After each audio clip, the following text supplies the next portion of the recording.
ओम शांति। मातेश्वरी जगदम्बा सरस्वती हमारे इस संगम युग के नए जीवन में आदरणीय, माननीय एवं सराहनीय भी एक से ऊपर एक और कई हैं। हमारे यहाँ योगी भी हैं, महायोगी भी हैं, तपस्वी भी हैं, महातपस्वी भी हैं, ज्ञान निष्ठ भी हैं, महाज्ञानी भी हैं। एक से बढ़कर एक उज्जवल चरित्र वाली गुण मूर्तियां हैं। कोई निर्मल स्वभाव के अतिरिक्त शांत मूर्त है तो कोई संतुष्ट मणि, कोई शीतला है तो कोई दुर्गा, कोई ज्ञान की गजगोर करने वाली है तो कोई शंख ध्वनि, कोई अन्नपूर्णा है, मातृवत पालना करने वाली है तो कोई सती साध्वी, मन चित्त से गौरी माँ। अतः उन सभी का तदनुसार आदर भी होना चाहिए। जन्म जन्मांतर जिनकी भक्ति पूजा की, अब उनके प्रति श्रद्धा और भावना तो होनी ही चाहिए। उनमें से किसी का अपमान करना तो अपने सिर पर मानवीय कोप और प्राकृतिक प्रकोप आमंत्रित करने जैसा है। इनमें भी प्रजापिता ब्रह्मा के पश्चात जगदम्बा सरस्वती का स्थान तो अपनी रीति से सर्व महान है। यज्ञ की स्थापना में उनकी शिरोमणि पवित्रता, घोर तपस्या, अटूट निश्चय इत्यादि की तो जितनी महिमा की जाए उतनी ही कम है। जिन्होंने उनके मुखमंडल को देखा है उनसे पूछिए कि वे कुदरत की क्या कमाल थी। उनको देखकर तो महाअज्ञानी भी कह उठता था, माँ ओ माँ, तेरी ठंडी छा, तेरी शीतल बा, तेरी हाँ में हाँ, ओ माँ तू ले जा चाहे जहां, हमें दिखता आसमां, भूल गया जहां, माँ ओ माँ। कैसी थी वो भीनी भीनी मुस्कुराहट जिसे शिव पिता और ब्रह्मा बाबा ने ज्ञान रंग से चित्रांकित किया। उस मुस्कुराहट को देखकर तो रोना सदा के लिए बंद हो जाता। वे निर्मल नैन जिनसे योग तपस्या की प्रकाश रश्मियां जिस पर पड़ती, उसे भी योग के पंखों पर बिठाकर हर्ष से अर्श पर ले जाती। उनका डील डॉल ही ऐसा था कि वे एक अहिंसक सेना की सेनापति दिखाई देती थी। उनकी चाल ढाल ही ऐसी थी कि जिसमें योग और राज मिलकर उसे इतना भव्य, दिव्य और सुसभ्य बनाते थे कि बात मत पूछो। जिस किसी का भी उनका स्पर्श मिला, उनसे अनुभव किया कि उनकी ऐसी इंद्रिय चंचलता शांत हो चली। जिस समय किसी ने उनके कमरे में प्रवेश किया तो देखा कि वे समाधिस्थ हैं, तपस्यारत हैं, अथवा हंस माता के रूप में ज्ञान रत्नों को धारण किए हैं। क्या जादू था उनकी तस्वीर में, क्या सुगंध थी उनके व्यवहार में, कैसी महक थी उनके कर्मों में। जिसने उन्हें परिचय युक्त दृष्टि से देखा उसका तो जीवन ही सफल हो गया।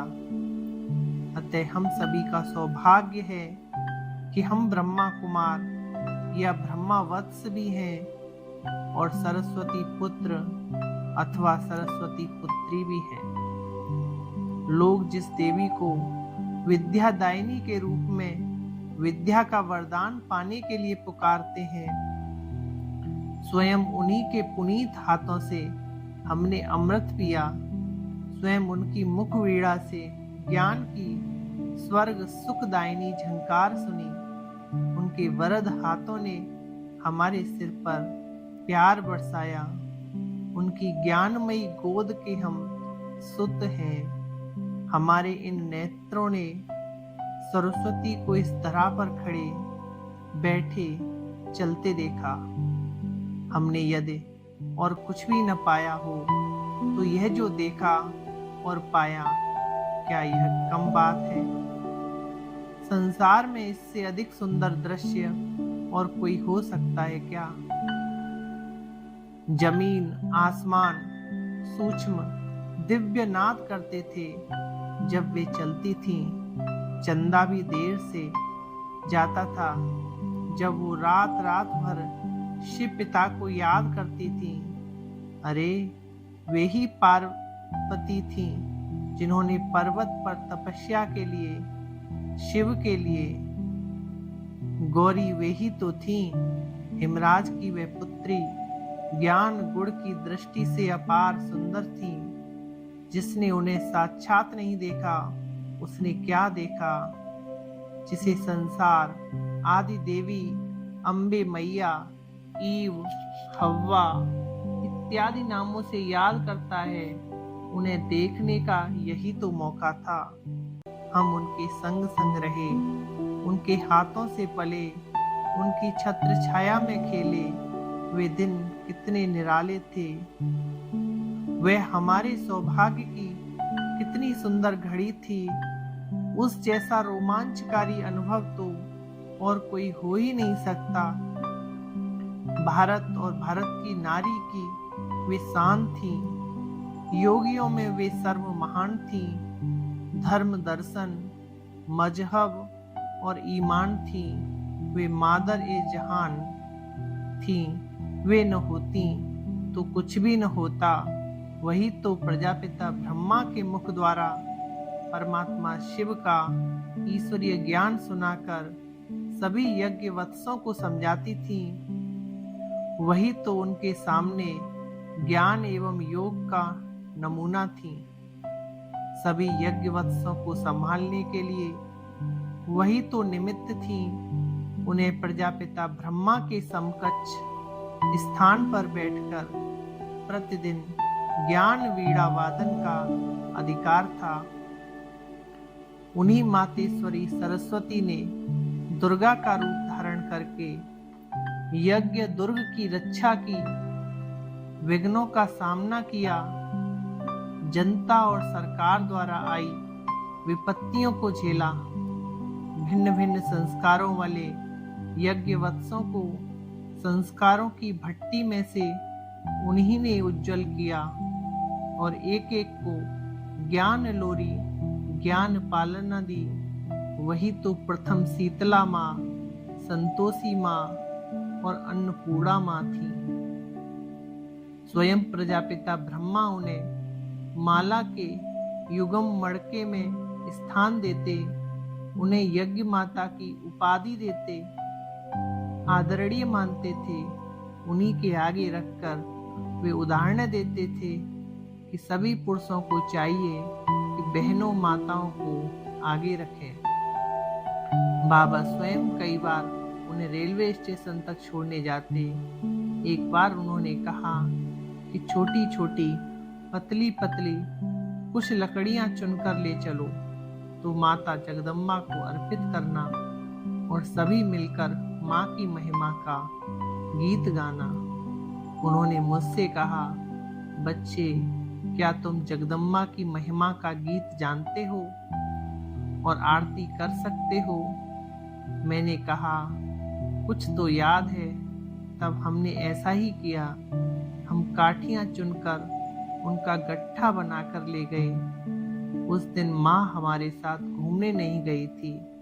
जब हम पांडव भवन पहुंचे तो माँ वहां बाबा की आगवानी के लिए खड़ी थी। हमने वह गट्ठा उनके चरणों के निकट रखकर हाथ जोड़कर अर्ध खुले नेत्रों में से भाव विभोर होकर उनकी आरती करनी शुरू कर दी।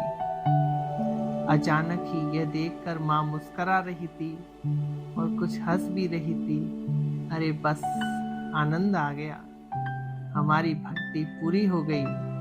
हमने भक्ति को माँ सरस्वती को समर्पित कर दिया। वह ऐसा दृश्य था कि उसका तो न चित्रण हो सकता है और न वर्णन। हमें न धरती भासित हो रही थी, न समय की सुध थी। चैतन्य सरस्वती हमारे सामने थी। साक्षात सरस्वती माँ को इन नैनों ने निहारा और इस मुख ने हृदय के भावों को व्यक्त किया। क्या समझ सकते हो कि माँ ने कितना प्यार किया होगा?